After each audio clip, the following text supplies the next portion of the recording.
Hi, this is Morley and this is the M-Wire. In this video, we're going to look at how the protests have now spread to Oakland with the chants of death to America in the streets. But first things first, a big shout out to my new subscribers. I love and appreciate each and every one of you. If you haven't already subscribed, please do so. That would greatly help the channel. Well, I hate to say I told you so, but I told you so. When the George Floyd incident happened in Minnesota, I said, I hate to say it, but this is going to spread to other American cities. People told me that I was just being negative and pessimistic, and at the time I said, you know what, I hope you're right.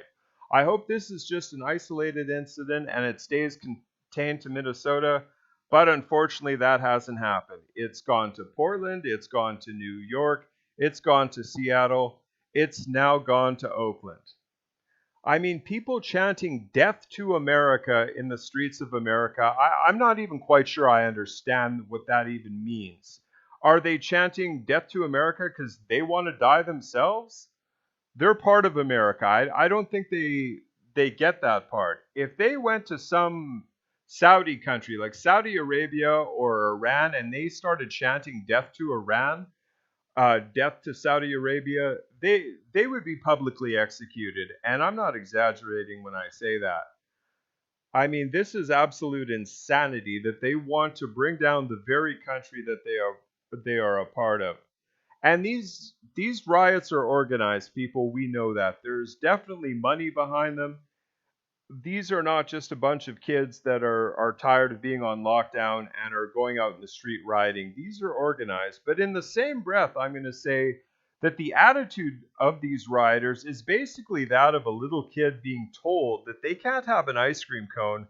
So they thought that they would just, scream and cry and throw a tantrum, and they think that they can get their way that way.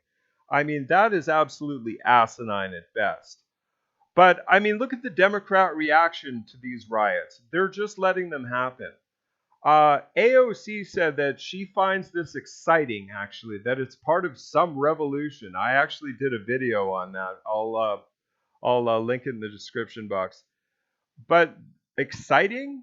How exciting can this possibly be? Would it be exciting if you, AOC, or your family were assaulted in the street? If your car was set on fire? If your house was set on fire? Would you find it exciting then? I don't think you would.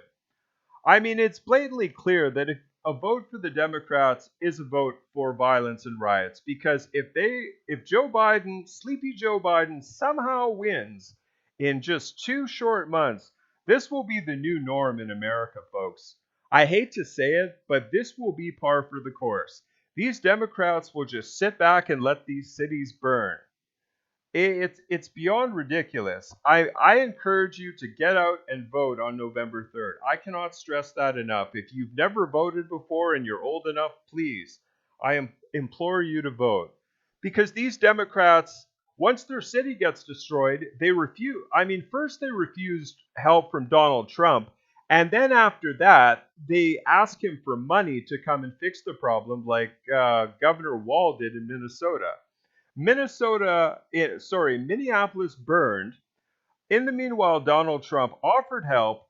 He said no. Then after it was all done, oh, can I have some money to help rebuild my city? I mean, that's just beyond ridiculous. It really and truly is. Let's get into this article here. Antifa and BLM rioters destroy Oakland to the chants of death to America. Antifa and Black Lives Matter protesters in Oakland, California marched through the streets on Saturday, August 29th. The combined BLM and Antifa mob chanted "Death to America" while destroying businesses and attacking law enforcement officers. Looting and violence are now becoming more and more common as these mainstream media outlets call peaceful protests. Video footage shared on Twitter showed mass protesters walking down the streets of Oakland while the sounds of glass being smashed fills the air. The Oakland police posted a video on their Twitter account detailing Black Lives Matter protests in the city. The department said protesters used rocks, bottles, lasers, and shields against law enforcement officers, resulting in one officer injured. Police used tear gas and smoke bombs to disperse rioters, in turn arresting 6 and confiscating improvised shields the protesters used. In another tweet, Black Lives Matter and Antifa rioters are now using Death to America as their battle cry, as similar protests happened elsewhere. Townhall.com senior writer Julio Rosas posted videos of the August 26 protests in Kenosha, Wisconsin. Among the videos he captured was the burning of American flag outside the Kenosha County Courthouse. Protesters cheered while the flag was being burned, while a female screamed, "Death to America!" in the background and kicked the courthouse's fence outward. Incidentally, the chant "Death to America" is widely used by Islamic elements and opposed the United States, most notably Iran. There you go. Antifa and BLM burn, loot, and murder to bring America closer to its death. Callous disregard for human life is a common attitude shared between BLM and Antifa protesters, as seen with the counter-protester who was shot and killed during the August 29 rallies in Portland. The victim, identified as Aaron Danielson, was part of a caravan supporting President Donald Trump that arrived in the city.